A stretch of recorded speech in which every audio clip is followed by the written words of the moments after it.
சிவகங்கை நகரமன்ற கூட்டத்தில் திமுக நகரமன்ற தலைவருக்கும் காங்கிரஸ் நகரமன்ற உறுப்பினருக்கும் இடையே மோதல் ஏற்பட்டிருக்கிறது. இதனால் பலத்த போலீஸ் பாதுகாப்பு போடப்பட்டிருக்கக்கூடிய அண்மை தகவலை பார்த்துக் கொண்டிருக்கிறோம். இது குறித்தான விவரங்களை நம்முடைய செய்தியாளர் ஃபாரூக் வழங்க நாம் கேட்கலாம். ஃபாரூக், விரிவான விவரம்.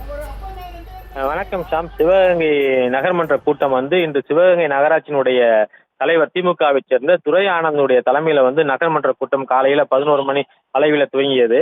இந்த கூட்டத்தில் 111க்கும் மேற்பட்ட தீர்மானங்கள் கொண்டு வரப்பட்ட நிலையில சில தீர்மானங்களை எதிர்த்து சிவகங்கை நகர்மன்ற 1வது வார்டு காங்கிரஸ் கட்சியை சேர்ந்த உறுப்பினர் மகேஷ் கேள்வி எழுப்பியுள்ளார். இந்த கேள்வியை தொடர்ந்து நகர்மன்ற தலைவருக்கும் நகர்மன்ற உறுப்பினருக்கும் இடையே காரசாரமான வாக்குவாதம் ஏற்பட்டு இந்த வாக்குவாதமானது மோதலில் முடிந்துள்ளது. இந்த சபையில பத்திரிகையாளர்கள் யாரும் இன்று உள்ளே அனுமதிக்கப்படவில்லை.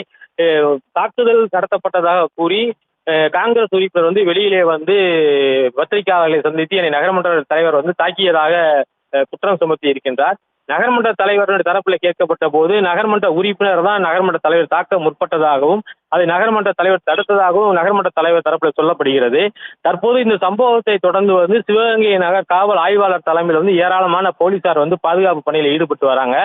அது மட்டுமல்லாது நகர்மன்ற தலைவரை உறுப்பினரை தாக்கியதாக திமுகவை சேர்ந்த நகர்மன்ற துணைத் தலைவர் மற்றும் நகர்மன்ற உறுப்பினரும் தற்போது வரையில் நகராட்சி அலுவலகம் முன்பு வாயில் அமர்ந்து போராட்டம் நடத்தி வருகின்றார். நகர்மன்ற தலைவரை கண்டித்து இப்பொழுது தாசில்தாரும் சம்பவ இடத்துக்கு வந்துள்ளதால் சிவகங்கை நகராட்சியில் பெரும் பரபரப்பு ஏற்பட்டுள்ளது.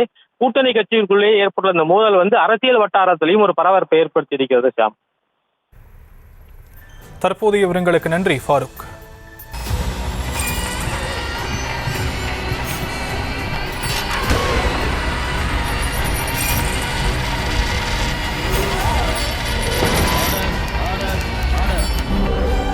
நிகழ்தகவு குற்றங்களின் மறுபரிமாணம் நாள்தோறும் இரவு 10 மணிக்கு இணைந்திருங்கள் நமது நியூஸ் தமிழ் தொலைக்காட்சியோடு.